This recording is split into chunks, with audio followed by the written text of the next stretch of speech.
Thank you very much, Abdiaziz Hashim, back at Broadcasting House. We are in Mwingi, and particularly Mwingi Central constituency of Kitui County.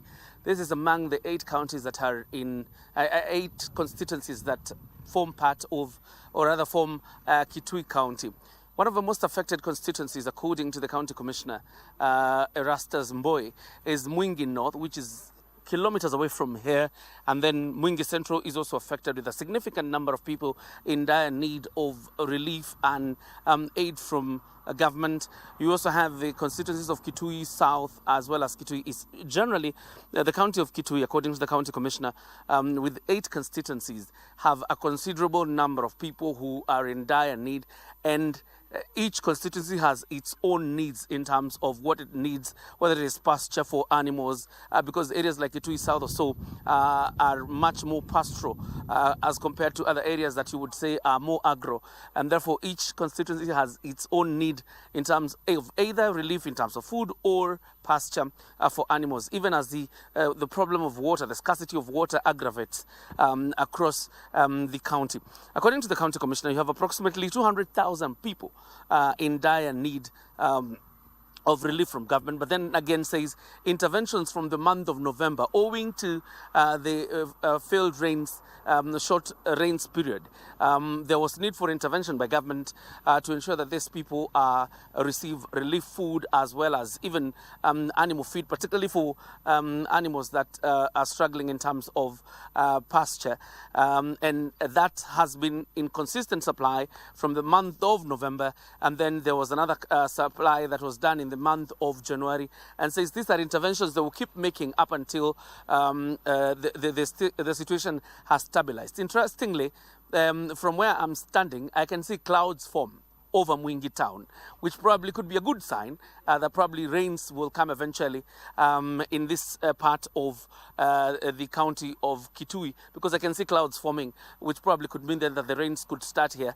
But then again, the question, of course, obviously moves from, is it just rains or sufficient rains? Because these are long rains, and the expectation, therefore, particularly for farmers, is that once they're sustained, they will be able to plant and then harvest, and then you can say that this region is out of danger in terms of the humanitarian crisis unfolding. But as it is, the question obviously now moves from, is it rain or sufficient rain? But yet there's no drop just yet, because I understand you're drenching in rain in Nairobi.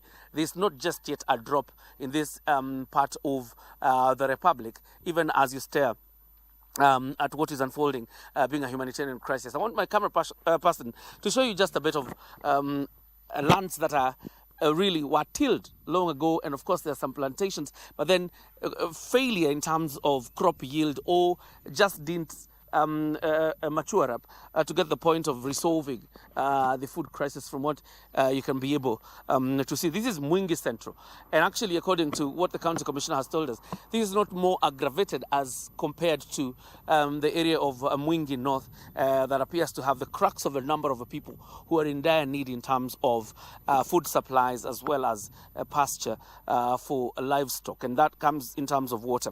And I think part of what the government has not been able to solve completely, really, is ensuring that indeed there is sufficient food also for animals. You remember in past incidents, we've had government encouraging farmers to allow the uptake of animals, particularly to go towards the Kenya Meat Commission, and probably then that livestock offtake gives them some form of revenue in terms of payment for the animals that are in grave danger of death if they are not fed or if they don't get sufficient water.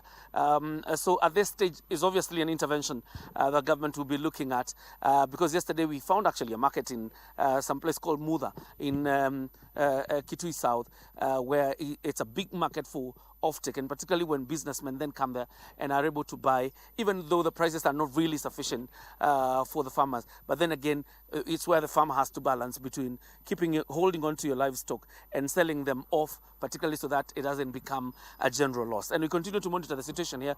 We'll be telling you comprehensively later, of course, about the response by government and showing you how the situation is in Kitui County. For now, I want to hand you back to Abdiaziz Hashim in Broadcasting House. Thank you. Of course, we'll be catching up a little bit later in our subsequent bulletins. Well, thank you very much. That is our senior reporter. That is John Jacob Kero, is just giving us a status update from Kitui.